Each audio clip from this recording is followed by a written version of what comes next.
السلام علیکم۔ History's mysteries کے ساتھ ڈاکٹر حسان بخاری آپ کی خدمت میں حاضر ہے۔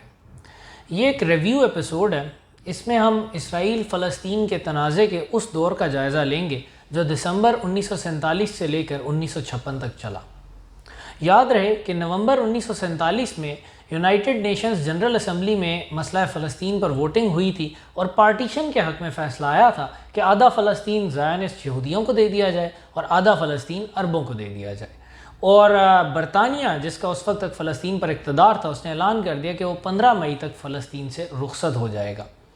دسمبر 1947 میں فلسطین کے اندر فلسطینی عربوں اور زائنسٹ یہودیوں کے درمیان جنگ کا آغاز ہو گیا۔ اس جنگ میں یہودی بہتر آرگنائز تھے۔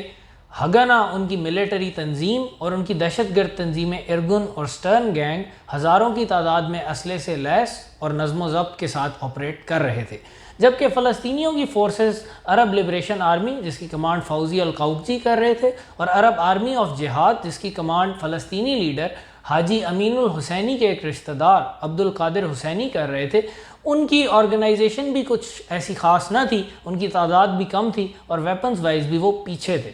اس سب کے باوجود دسمبر سے لے کر مارچ تک جنگ میں دونوں سائیڈز میں سے کسی نے بھی کوئی خاص پیش قدمی نہ کی۔ جنگ کے اس پہلے فیز میں زیادہ تر صرف تخریبی کاروائیاں ہوئیں جس میں دونوں طرفین کے تقریباً 1000 بندے ہلاک ہوئے۔ مارچ کے اینڈ تک مگر زائنسٹ اپنی تیاری مکمل کر چکے تھے۔ ہگنا کے 21,000 سے زائد ایکٹیو ٹروپس اپنے برگیڈز میں آرگنائز ہو کر کاروائیوں کے لیے تیار تھے اور انہوں نے مارچ کے اینڈ پہ جارحانہ اوفینسیوز کا آغاز کر دیا۔ اس کے علاوہ ایک اور پلان جو کہ زائنسٹ لیڈر ڈیوڈ بین گورین کی ڈائریکشن میں بنایا گیا تھا وہ تھا پلان ڈالیٹ۔ پلان ڈالیٹ بیسیکلی یہ تھا کہ وہ تمام علاقے جن کو مارک کیا تھا ڈیوڈ بین گورین نے کہ یہ ریاست اسرائیل میں شامل کرنے ہیں، ان سے فلسطینیوں کا انخلاء، چاہے فلسطینیوں کو مار کر نکالا جائے یا کسی اور طریقے سے بھگایا جائے۔ بین گورین کا ویژن یہ تھا کہ 50% جو UN نے اسرائیل کو الاٹ کیا ایریا اس سے پہلے فلسطینیوں کو نکالا جائے، اور اس کے بعد ٹوٹل وہ چاہتے تھے کہ 80% فلسطین پر اپنا قبضہ کریں، غزہ اور مغربی کنارے کو چھوڑ کر باقی سارے فلسطین پر اپنا اقتدار قائم کریں۔ تو الٹیمیٹلی پلان ڈالیٹ کا مقصد اس سارے علاقے سے فلسطینیوں کا انخلاء تھا۔ اس سلسلے میں 9 اپریل کو ایک انتہائی خوفناک واقعہ رونما ہوا اور وہ تھا دیر یاسین کا قتل عام۔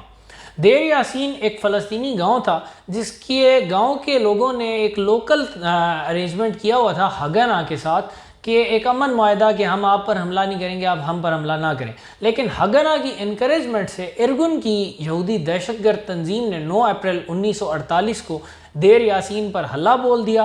کسی کو نہ بخشا گیا، چاہے وہ مرد تھا، عورت تھی، بچہ تھا یا کوئی بوڑھا تھا۔ کچھ سورسز کے مطابق 120، کچھ کے مطابق 260 تک فلسطینی بے دردی سے قتل کر دیے گئے۔ قتل کرنے کے بعد بھی ان کو بخشا نہ گیا بلکہ ان کی لاشوں کی بھی بے حرمتی کی گئی اور اس کے بعد ان لاشوں کو کنوؤں میں ٹھونس دیا گیا۔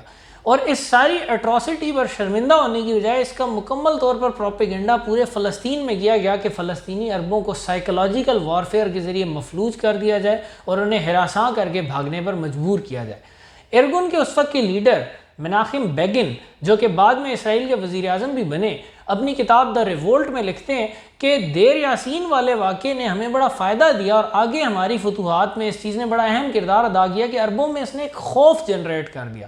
اس خوف کے زیر اثر عرب بھاگنے لگے۔ عربوں کے بھاگنے سے پلان ڈالیٹ کا کام بہت آسان ہو گیا۔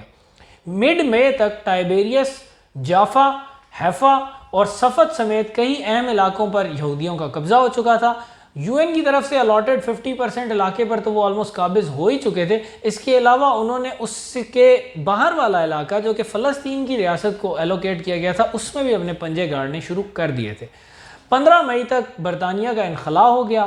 14 مئی 1948 کو زائنسٹ موومنٹ کے بانی تھیوڈور ہرزل کے پورٹریٹ کے نیچے کھڑے ہو کر ڈیوڈ بین گورین نے اسرائیل کی ریاست کے قیام کا اعلان کیا اور ڈیوڈ بین گورین اسرائیل کے پہلے وزیر اعظم بن گئے۔ اسی تاریخ کو برطانوی وڈرال کے ساتھ ہی 5 عرب ممالک کی فوجوں نے اسرائیل پر یلغار کر دی اور پہلی عرب اسرائیل جنگ کا آغاز ہو گیا۔ پہلی عرب اسرائیل جنگ کے بارے میں یہودیوں نے کافی پروپیگنڈا کیا، آج بھی کرتے ہیں کہ یہ ڈیوڈ گولائث مقابلہ تھا، چھوٹا سا اسرائیل اتنے بڑے بڑے 5 عرب ممالک کی افواج کے آگے تنہا، لیکن ریئلٹی مختلف تھی۔ اگر ہم نمبرز پر نظر ڈالیں تو ہگنا کے 40,000 بندے انڈر آرمز تھے، برگیڈز میں آرگنائز تھے، مکمل طور پر ایک فوج کی حیثیت میں ان کا ایک پراپر جنرل سٹاف بھی موجود تھا، جبکہ ٹوٹل تمام عرب آرمیز کو، پانچوں عرب آرمیز کو ملا کر بھی ان کی تعداد میکسیمل ایسٹیمیٹس میں 31,500 بنتی ہے۔ تو بیسیکلی مقابلہ شاید جوش گلایت اور عرب ڈیوڈ کے درمیان تھا، لیکن اس سلسلے میں عربوں کی کوتاہی بھی سامنے آتی ہے کہ اتنی زیادہ آبادی رکھنے کے باوجود وہ صرف 31,000 بندے میدان میں لا سکے۔ خیر، 15 مئی سے لے کر 11 جون تک پہلا فیز چلا پہلی عرب اسرائیل جنگ کا۔ اس فیز میں مکمل طور پر کوئی بھی سائیڈ حتمی طور پر برتری حاصل نہ کر سکی۔ زائنسٹ کے پاس نمبرز تو زیادہ تھے، ان کی آرگنائزیشن بھی بہتر تھی، ان کا جوش و جذبہ بھی شاید بہتر تھا، لیکن زائنسٹ کو ایک ہینڈی کیپ تھا ہیوی ویپنز کا۔ ہیوی ویپنز کے معاملے میں زائنسٹ عرب آرمیز سے کچھ پیچھے تھے۔ نیورتھلیس زائنسٹ نے ویسٹرن گلیلی کے علاقے کا مغربی حصہ بھی قبضہ کر لیا، مشرقی حصہ پہلے ہی ان کے قبضے میں تھا، ایکڑ کے مسلمان شہر کو بھی انہوں نے فتح کر لیا۔ اردن نے مغربی کنارے پر اور یروشلم کے مغربی حصے پر قبضہ کر لیا، جبکہ مصر نے نیگو کے صحرا میں قدم جما لیے۔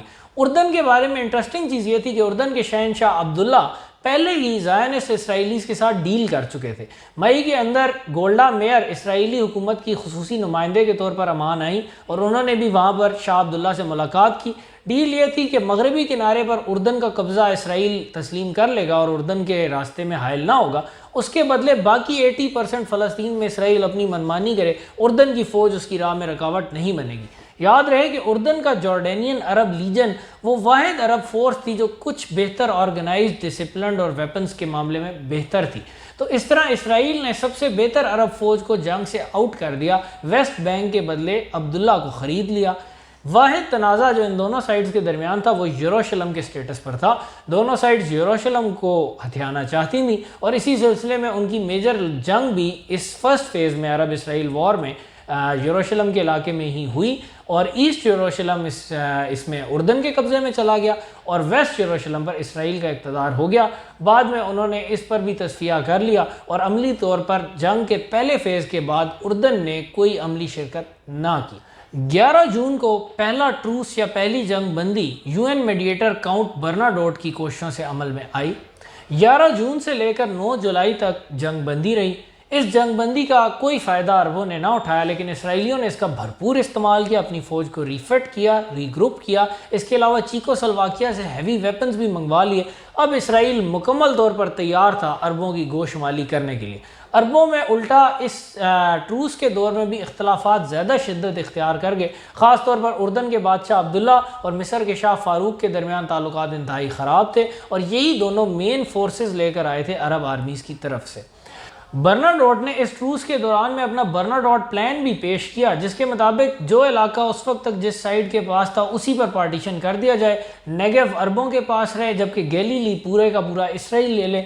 اس پلان کو تمام عالمی پاورز US اور UK سمیت ان سب کی سپورٹ حاصل تھی، لیکن اسرائیلیز نے اس کو ریجیکٹ کر دیا، کیونکہ اسرائیلیز کو نظر آ رہا تھا کہ ان کی فورس اب تیار ہے اور وہ عربوں سے اپنا پورا 80% فلسطین حاصل کرنے کا گول لے سکتے ہیں، جبکہ دوسری طرف عربوں نے بھی اس کو ریجیکٹ کر دیا، جو کہ میرے حساب میں ان کی ایک غلطی تھی۔ انہوں نے اپنی ملٹری ڈیفیٹ کو وہ بچا سکتے تھے ڈپلومیٹک مینور کے ذریعے، اگر وہ اس پلان کو مان لیتے تو اور جنگ بندی ہو جاتی تو وہ ایک بہتر پوزیشن میں آتے جنگ کے بعد، لیکن انہوں نے اس موقع کو گنوا دیا۔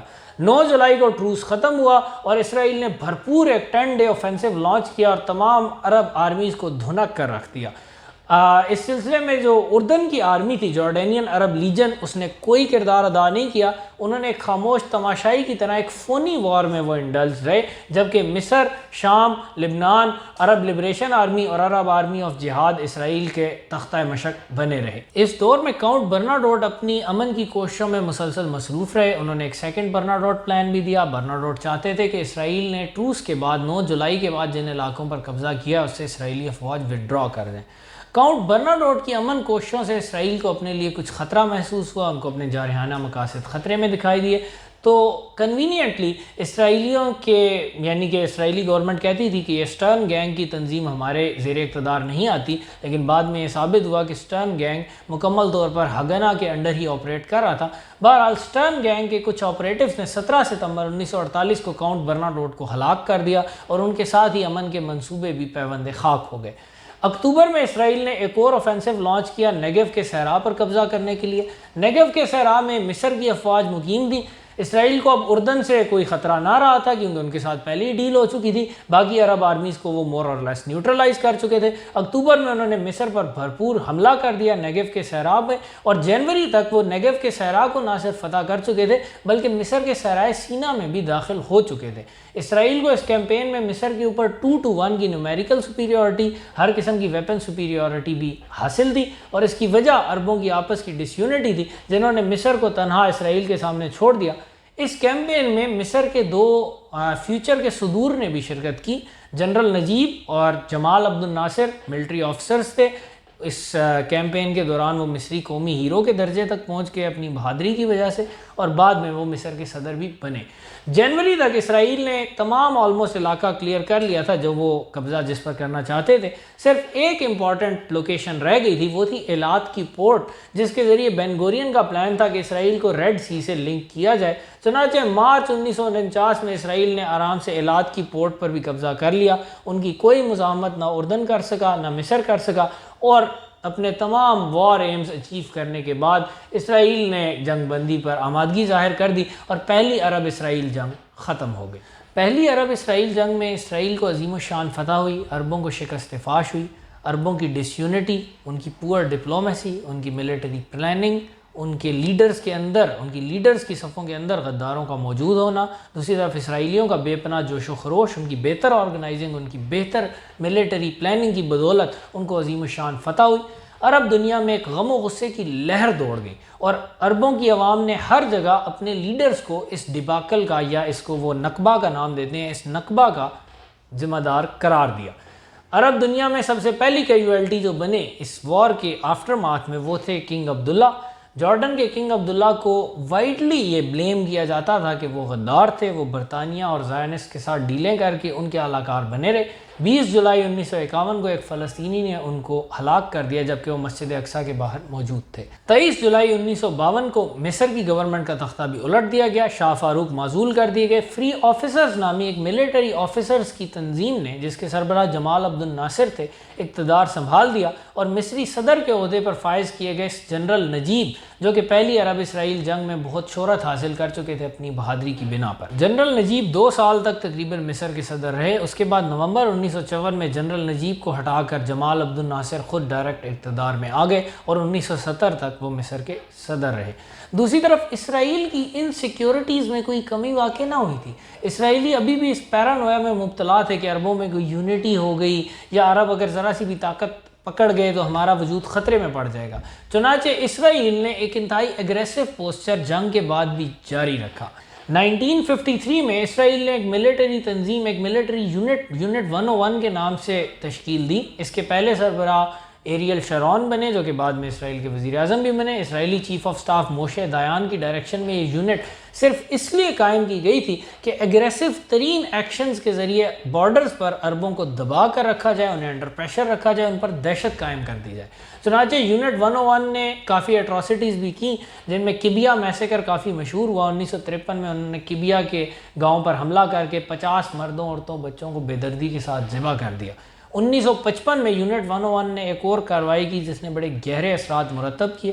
یونٹ 101 نے 28 فروری 1955 کو غزہ میں ایک ریڈ کی اور درجنوں مصری سپاہی ہلاک کر دیے۔ یاد رہے کہ غزہ اس وقت مصری گورنمنٹ کے انتظام و انصرام تلے تھا، اور اس ریڈ نے مصر کو پوری دنیا میں ہیوملیٹ کیا۔ جمال عبد الناصر، جو اس سے پہلے جن کی پالیسیز کا تمام رخ برطانیہ کی طرف تھا، وہ چاہ رہے تھے کہ سویز کینال، جس پر برطانیہ اور فرانس کا اقتدار ہے، اس سے برطانیہ کو نکالیں اور مصر سے برطانوی انفلوئنس ختم کریں۔ اب انہیں اندازہ ہوا کہ اسرائیل تو ان کو اس طرح ہیوملیٹ کر سکتا ہے اور جب چاہے وہ ان کے ملک پر یلغار کر سکتا ہے، تو انہوں نے سوچا کہ بہتر ہے ہم اپنا ملٹری مسل مضبوط کریں۔ پہلے وہ یونائٹڈ اسٹیٹس کی طرف گئے، لیکن یونائٹڈ اسٹیٹس نے اسرائیل کے خلاف جمال عبد الناصر کی عسکری مدد کرنے سے صاف انکار کر دیا۔ چنانچہ پھر ستمبر 1955 میں جمال عبد الناصر نے سوویت یونین سے رجوع کیا اور سوویت یونین سے ایک بڑی آرمز ڈیل سائن کی۔ اس آرمز ڈیل نے اسرائیلی حکومت کو کافی پریشانی میں ڈال دیا۔ موشے دایان نے یہ بین گورین کو کہا کہ اگر مصری سپاہی اور مصری افواج ان آرمز کے ساتھ پراپرلی ٹرین ہو جاتے ہیں، جس میں انہیں کچھ مار لگیں گے، تو پھر تو وہ اسرائیل کے وجود کو خطرے میں ڈال سکتے ہیں۔ چنانچہ اس دور میں پھر اسرائیل نے یہ پالیسی بنائی کہ بہتر یہ ہے کہ اس سے پہلے کہ مصری انعامس پر ٹرین ہو، پہلی ایک جنگ برپا کر کے مصری عسکری قوت کو تباہ کر دیا جائے۔ بین گورین نے تو اس دور میں یہ بھی کہا کہ ہم تو کسی عرب کو 1 ملین پاؤنڈز بھی دے دیتے ہیں، بس جنگ تو کسی طرح سٹارٹ کروائیں۔ اور دوسری طرف اسرائیل نے فرانس کے ساتھ اپنے تعلقات مزید استوار کیے اور فرانس کے ساتھ ایک آرمز ڈیل نومبر 1955 میں سائن کی۔ یونائٹڈ اسٹیٹس جمال عبد الناصر کے سوویت یونین سے رجوع کرنے پر کولڈ وار کی بنا پر کافی خفا ہوا، لیکن انہوں نے کیرٹ اور سٹک پالیسی اپنائی۔ انہوں نے پہلے تو جمال عبد الناصر کو عثمان ڈیم پروجیکٹ کے لیے ہیلپ کرنے کی پیشکش کی۔ عثمان ڈیم پروجیکٹ میں ناصر نے اپنا کافی پولیٹیکل کیپٹل انویسٹ کیا تھا، اور اب دسمبر 1955 میں یونائٹڈ اسٹیٹس اور یونائٹڈ کنگڈم نے کہا کہ ہم آپ کی فائنینشیل امداد کریں گے، لیکن ساتھ انہوں نے یہ بھی کوشش کی کہ ان کا بیسیکلی مطمع نظر جو تھا وہ یہ تھا، جو کہ ہنری کسنجر نے اپنی کتاب ڈپلومیسی میں بھی لکھا ہے، کہ اس طرح مصر کو اپنے فائنینشیل قبضے کے جال میں جکڑا جائے۔ اور انہوں نے ساتھ ہی فائنینشیل ایڈ کے لیے شرطیں بھی لگائیں کہ پہلے اسرائیل سے کوئی ڈیل کر لی جائے۔ جمال عبد الناصر نے اس پر صاف انکار کر دیا، چنانچہ پھر اچانک انتہائی ہتک آمیز انداز میں جولائی 1956 میں امریکہ نے امداد دینے سے صاف انکار کر دیا اور کہا کہ ہم آپ کی کوئی مدد نہیں کریں گے۔ مصر میں اس انکار پر انتہائی غم و غصے کا ریئیکشن آیا، اور ریئیکشن میں جمال عبد الناصر نے 26 جولائی 1956 کو سویز کینال کو نیشنلائز کر دیا اور کہا کہ اب برطانیہ اور فرانس کا اس سے کوئی تعلق نہیں۔ جمال عبد الناصر نے کہا کہ ہم نیشنلائز کرتے وقت کہ ہم شیئر ہولڈرز کو ان کی ری ایمبرس کریں گے، پیسے دیں گے، ہم اس طرح لوٹ مار کی طرح اس پر قبضہ نہیں کریں گے جیسے برطانیہ نے کیا تھا، لیکن ان کی اس خیر سگالی جیسچر کو بھی اگنور کیا گیا۔ اصل وجہ یہ تھی کہ برطانیہ، فرانس اور اسرائیل پہلے ہی مصر پر حملے کا بہانہ ڈھونڈ رہے تھے، ارادہ تو وہ پہلے ہی کر چکے تھے۔ برطانیہ جمال عبد الناصر اور ان کی عرب نیشنلزم کی تحریک کو عرب دنیا میں اپنے انفلوئنس کے لیے خطرے کے طور پر دیکھ رہا تھا، اور ساتھ ہی اس کو یہ بھی نظر آ رہا تھا کہ جلد یا بدیر سویز کینال پر جمال عبد الناصر قبضہ کر لیں گے۔ فرانس کو یہ خدشہ تھا کہ الجزائر میں جو فرانس کے خلاف حریت کی تحریک چل رہی ہے اس کی پشت پناہی جمال عبد الناصر کر رہے ہیں، تو وہ جمال عبد الناصر کو گرانا چاہتے تھے، اور اسرائیل مصر کی نئی ابھرتی ہوئی عسکری قوت کو تباہ کرنا چاہتا تھا۔ مصر کی بیخ کنی کے لیے برطانیہ، اسرائیل اور فرانس نے سازشوں کے تانے بانے بننے شروع کر دیے۔ 14 اکتوبر 1956 کو فرینچ جنرل چالا برطانوی وزیر اعظم اینتھنی ایڈن سے ملے، اور انہوں نے اپنے چالا پلان پر ایڈن کی منظوری حاصل کر لی۔ چالا پلان بیسیکلی یہ تھا کہ اسرائیلی فوج ایک ریڈ کرے گی مصر کے اندر، اور مصر کے اندر ڈیپ ریڈ کرے گی، مطلع پاس کے ایک علاقہ ہے سینائی میں، اس پر ریڈ کرے گی، اور اس کو بہانہ بنا کر برطانیہ اور فرانس یہ کہیں گے کہ سویز کینال کی ٹریفک مصر اور اسرائیل کی جنگ کی وجہ سے انڈینجر ہو رہی ہے، مصر سویز کینال کی سیکیورٹی نہیں دے سکتا، تو وہ ایک الٹیمیٹم دیں گے اسرائیل کو اور مصر کو کہ وہ سویز کینال سے 10 کلومیٹر دونوں طرف سے ہٹ جائیں۔ اسرائیل نے تو اٹیک کرنا تھا مصری علاقے پر، تو ان کے لیے تو اس الٹیمیٹم میں کوئی بات نہیں تھی، بلکہ اس الٹیمیٹم نے سگنل کرنا تھا اسرائیل کو کہ اب برطانیہ اور فرانس بھی اسرائیل کی مدد کو آنے والے ہیں۔ دوسری طرف برطانیہ اور فرانس کو بھی یہ پتا تھا کہ مصری کبھی بھی اس الٹیمیٹم کو نہیں مانیں گے کہ وہ اپنے علاقے کو جارحیت کی وجہ سے چھوڑ دیں، جبکہ اسرائیل تو ابھی دور ہے، اسرائیل نے تو ابھی قبضہ بھی نہیں کیا، تو اس چیز پر مصری کیسے اس الٹیمیٹم کو مانتے کہ وہ سویز کینال سے 10 کلومیٹر پیچھے ہٹ جائیں۔ تو مصری الٹیمیٹم جیسی ریفیوز کریں گے، پلان یہ تھا کہ برطانیہ اور فرانس مصر پر ایئر اٹیک شروع کر دیں گے، اور مصر میں اپنی فوجیں بھی لینڈ کریں گے، جمال عبد الناصر کا تختہ الٹا جائے گا، سویز کینال پر دوبارہ اقتدار برقرار رکھا جائے گا۔ اسرائیل کی ایک اور سٹیک یہ بھی تھی کہ شرم الشیخ کے ذریعے مصر اسٹریٹس آف تیران کو بند کر دیتا تھا، جو کہ واحد راستہ تھا اسرائیلی ریڈ سی پورٹ ایلات کے لیے، تو اسرائیل شرم الشیخ پر بھی قبضہ کرنا چاہتا تھا تاکہ اسٹریٹس آف تیران ان کے قبضے میں آ جائیں۔ 22 سے 24 اکتوبر تک اس سازش کو سیورے کانفرنس میں فائنلائز کیا گیا، اور تینوں سائڈز نے اپنے پلان کوآرڈینیٹ کر لیے۔ اس کانفرنس میں موشے دایان اور ڈیوڈ بین گورین، فرینچ وزیر اعظم گائے مولے، فرینچ وزیر خارجہ پینو اور برطانوی وزیر خارجہ سیلون لائڈ نے بھی شرکت کی۔ پلانز فائنلائز کر لی گئے۔ اس کانفرنس میں ایک اور اہم بات جو یہ ہوئی، اسرائیل نے اپنے اس کوآپریشن کے بدلے فرانس سے نیوکلیئر ٹیکنالوجی حاصل کرنے کی منظوری بھی حاصل کر لی، اور فرانس نے اسرائیل سے وعدہ کیا کہ وہ اسرائیل کو ایک نیوکلیئر ریئیکٹر بھی لگا کر دے گا۔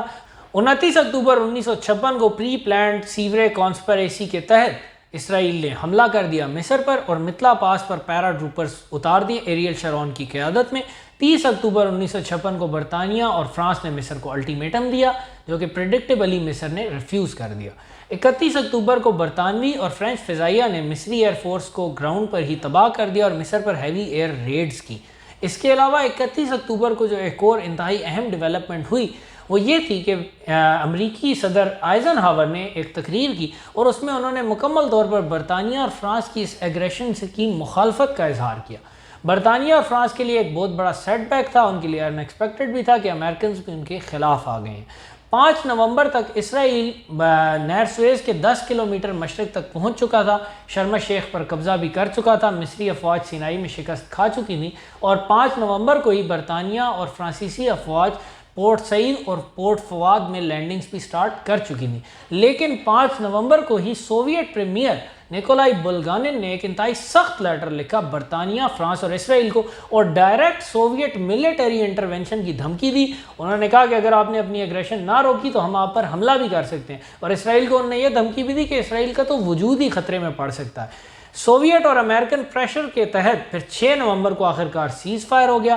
برطانیہ اور فرانس کی یہ چال مکمل طور پر ناکام ہو گئی، ناصر ان کے مقابلے میں کھڑے رہے اور ان کو پسپائی اختیار کرنا پڑی۔ 22 دسمبر 1956 کو برطانوی اور فرینچ افواج مکمل طور پر انخلا کر گئیں۔ مارچ 1957 میں اسرائیلی افواج نے بھی انخلا کر دیا، لیکن ان کا انخلا کنڈیشنل تھا۔ اسرائیل نے یہ شرط لگائی کہ ہم انخلا تو کر رہے ہیں لیکن اب انٹرنیشنل کمیونٹی اس چیز کی ضمانت دے کہ اسٹریٹس آف تیران مصر بند نہیں کرے گا۔ چنانچہ شرم الشیخ اور غزہ کے بارڈر پر یونائٹڈ نیشن ایمرجنسی فورس تعینات کی گئی اور مصری افواج ادھر سے پیچھے ہٹ گئیں۔ اسرائیل نے اسٹریٹس آف تیران کھلوانے کا اپنا ایم اچیو کر لیا، اس کے علاوہ انہوں نے مصر کے اوپر ایک ملٹری وکٹری بھی لے لی۔ لیکن اصل فاتح اس جنگ کے جمال عبد الناصر ہی رہے، جنہوں نے ساری دنیا کے سامنے یہ بتایا کہ برطانیہ، فرانس اور اسرائیل کی 3 پاورز کا میں نے اکیلا مقابلہ کیا ہے اور ہم فتح یاب بھی ہوئے ہیں، ان کے نصیب میں پسپائی آئی ہے، جو بھی ان کے گولز تھے وہ اچیو نہیں ہوئے۔ اس فتح نے جمال عبد الناصر کو عرب دنیا کا سب سے زیادہ پاپولر اور پاورفل لیڈر بنا دیا۔ جمال عبد الناصر نے آگے عرب دنیا کی قیادت میں کیا رول پلے کیا، 1956 کے بعد عرب اسرائیل تنازع نے کیا نہج اختیار کی، اس کے لیے دیکھتے رہیے ہسٹریز مسٹریز۔